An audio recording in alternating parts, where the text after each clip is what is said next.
In 2015, a game appeared on the internet. What started as a fun horror experience quickly turned into one of the internet's most disturbing mysteries.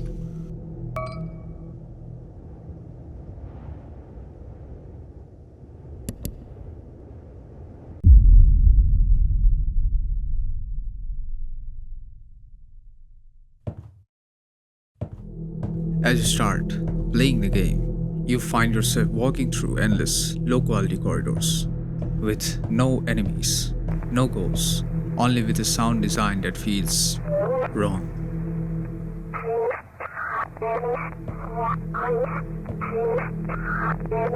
A girl speaking in reverse. What this girl is saying in reverse is actually a police number station that was used to transmit messages in codes.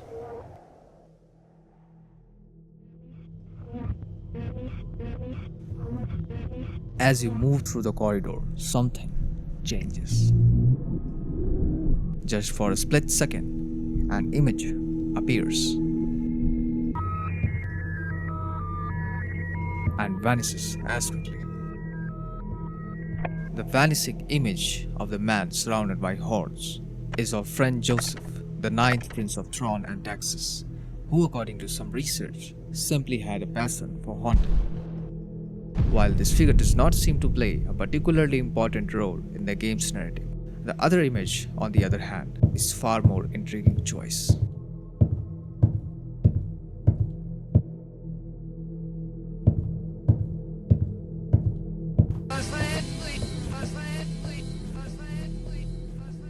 The picture depicting Margaret Thatcher and Jimmy Savile holding a sign stating NSPCC is great.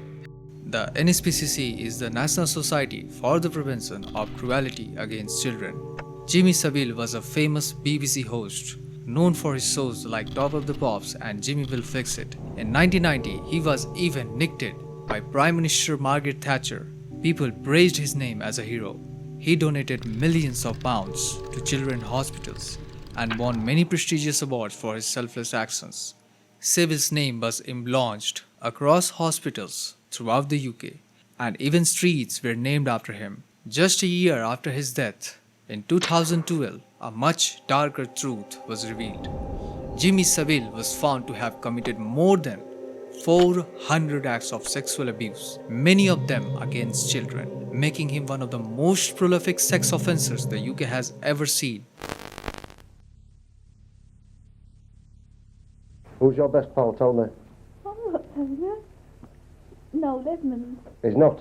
He is. No, he's not. Get off me. Because he's a married man. I don't care. Yes, you do. Get off. I won't. Not No, until, because you're squashing. not until you say me. Me. Say, I promise I promise. that you, Jimmy Savile, You, Jimmy Savile, are the only one are the only one. in my life, No, you're not the only one in my life. and Noel Edmonds and all them others is definitely one. Ooh! Get off. Who's your best pal? You as a pal, get off my backside. Eh? I beg your pardon? In front of your mummy and daddy? Goodness gracious.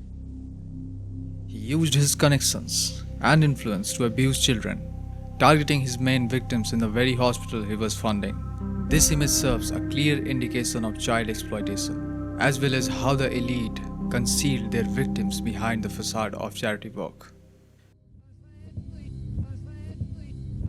The choice of music in this part is particularly interesting. It may even be a clue as to why this game is called Sad Satan. Led Zeppelin, Starway to Heaven has a long been subject of conspiracy theories, especially because of how some claims it sound when played backwards.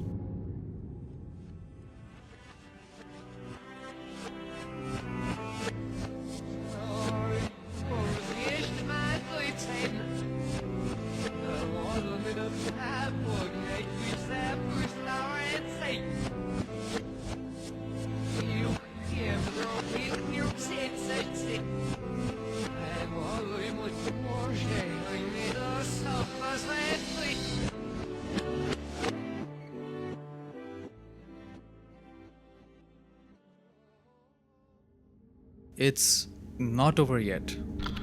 Jimmy Page, one of the founding members of Led Zeppelin, was notorious of allegedly dating a 14-year-old girl during his time. This is the only first part of the 4-part gameplay series, uploaded by a channel called Obscure Horror Corner. The deeper player bent, the more disturbing it became. Random flashes of real-world abusers, cryptic sound beats, hidden files embedded in game's code. As we move further into the series, the game itself grows darker, gradually unfolding a truth far more sinister and still surrounded in mystery. Part 2 was released June 27, 2015. The game shows something not seen in the last part. A door. When OHS walks to it, a text pops up. Rescue with key, suffering. Door is locked. 30 seconds in, this picture pops up. Then a strange, unsettling speed starts playing.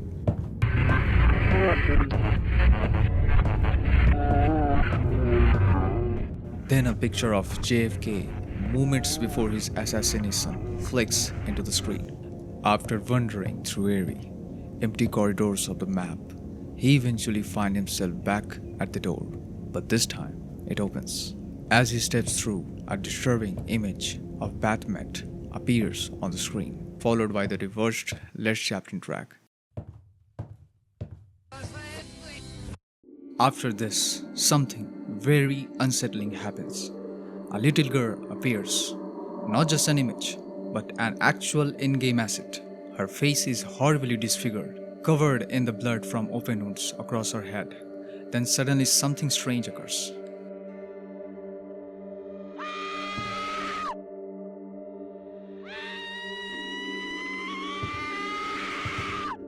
OHC is clearly terrified. He panics and being running aimlessly through the corridors. As he does, a picture of Jimmy Savile flashes again on the screen. Moments later, he stumbles into a room, only to find himself surrounded by bloody children. The video cuts off. This sequence feels noticeably more advanced than the earlier parts of this game. Perhaps not by much, but enough to stand out. One particular image, which appears to be that of a malnourished child, was traced back to a photographer taken Roger Ballin in the avant-garde collection, Shadow Chamber, a series of strange black and white unsettling portraits. It's disturbing, but not most horrifying in the catalog. The JFK photo appears alongside everything else, makes almost no sense, and I'm honestly not sure why it's there. The Led Zeppelin snippet seems to be just another hint at the game's name, Sad Satan. Yet, the connection becomes clearer when the Jimmy Savile image reappears immediately after the player encounters a bloody child. At this point, the plot feels a bit messy, and I'm not entirely sure where it's going. It still feels like these images are mainly included for shock value. This is also the point when the first Reddit post was made, and we actually get some interesting comments that OSC responds to. I would have kept going, but I stopped at 1 minute. Don't trust pictures from the deep web. A Reddit user replied, "There's no corpses or CP if that's what you mean?" Exactly what I mean. I thought I'd see gore after seeing Kennedy. There's been nothing like that in this game, so far anyway. This exchange isn't important just yet, but we will come back to it. For now, it shows that OSC seems to be following the story along with us. Part 3 was posted on 30 June 2015. The video starts with something we haven't seen in the previous 2 parts. OSC has a lantern, which appears to be a completely new feature, but that isn't the only addition. Now we have codes. The first code appears as a reversed voice plays briefly before cutting out.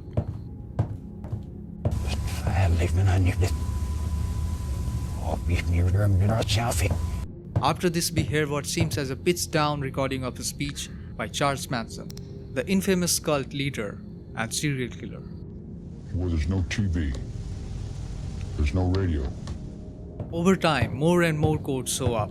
At this point, we see an image of a room with a strange reverse song playing in the background. This track turned out to be the infamous propaganda song from another game with its own rabbit hole, Hong Kong 97. The vast majority of this session is simply audio of Charles Manson playing in the background, while codes flashes on the screen. So let's get straight to the codes. The first code translates to I can track you. Then good luck. You are alone. Buried. Kill, kill, kill and kill again. You are on my list. 5 victims. Hell 666. And finally, sad people died. I didn't crack this myself. Others had already done so long before I came along. Looking deeper into what this code might mean has led to multiple theories. Theory number 1. The game is actually tracking the player. The messages are designed either to spook them, warn them, or both.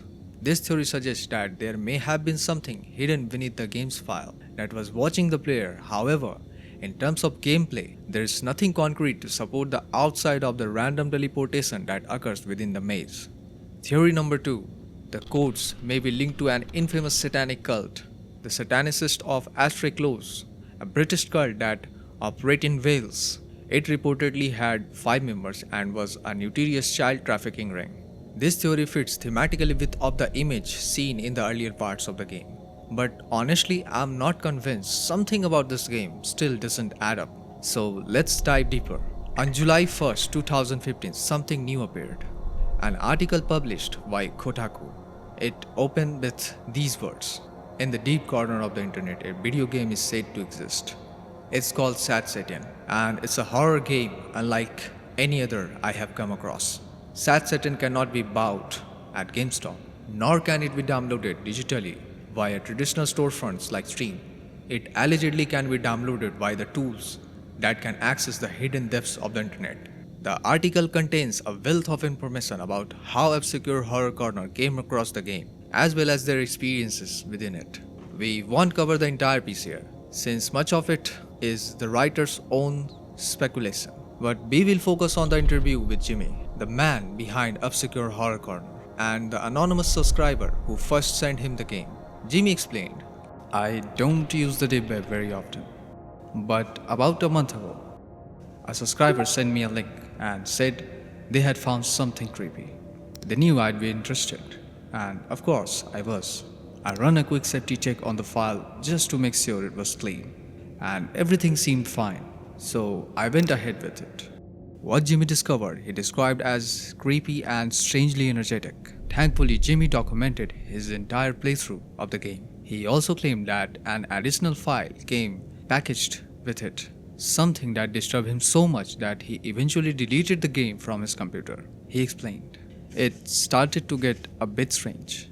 A notepad file would appear on my desktop each time I played, filled with gibberish messages. In the description of his first video, Jimmy wrote, I don't have any proof. I didn't take screenshots of the file, but they were real. Just strings of symbols and numbers, no recognizable language. I did notice 666 appear a few times, which fits I guess, considering the title of the game. Jimmy admits he has no idea what the game is or who made it. His only hope is that by sharing the videos, others might be able to uncover the truth. Kotaku.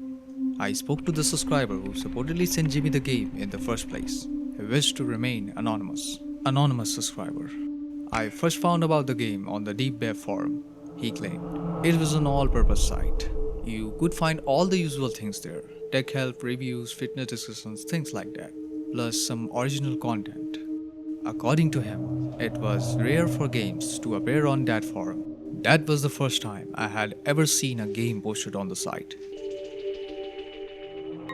If media appeared there, it was usually music or movies, not games, and certainly not user-created ones. The user never clarified whether the game was his own content or someone else's, but I presume it was his game. He added, he signed off his post with ZK. My deep web informant doesn't know much about ZK. It is, after all, an anonymous forum. I have seen other posts signed off with ZK, mostly comments, which were very odd, he said. Some of the stuff GK posted before was pretty weird. Dark views, satanic mumbo-jumbo. Whether it's nefarious of all in good fun, I can't really say. He added that while it's entirely possible that game has some dark, ulterior motive, he is waiting to see what else is contained within it before making a judgment. Apparently, the entire reason he shared the game with Jimmy was that he couldn't get it to run on his own computer, so he, like the rest of us, can only experience the game secondhand. Part 4 was released on July 3rd, 2015. The very first second of this video shows the image of an infamous otaku killer who murdered 4 young children and ate them afterward. Then the image of Lady of Justice, which I'm sure is meant to insinuate the failure of our justice system. Another door is followed by the reverse speech.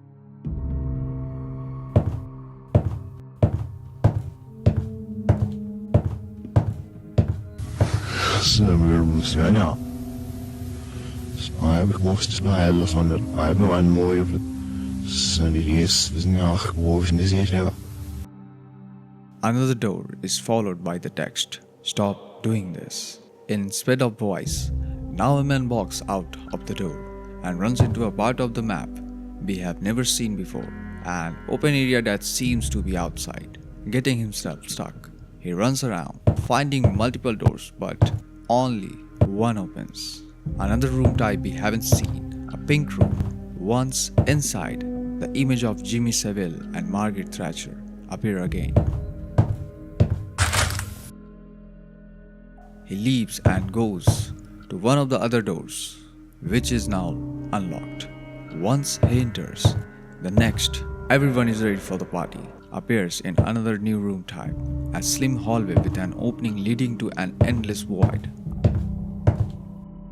After walking around a bit more, the texture changed back to the original black and white, and we get another picture of Otaku Killer, this time without his eyes and mouth drawn over.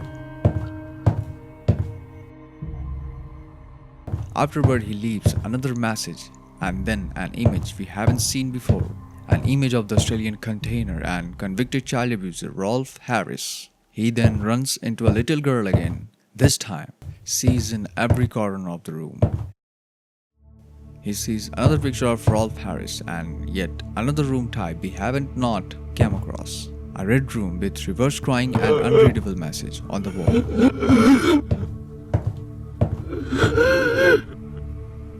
It ends with another picture of the Otaku Killer and our good friend Led Zeppelin reverse song.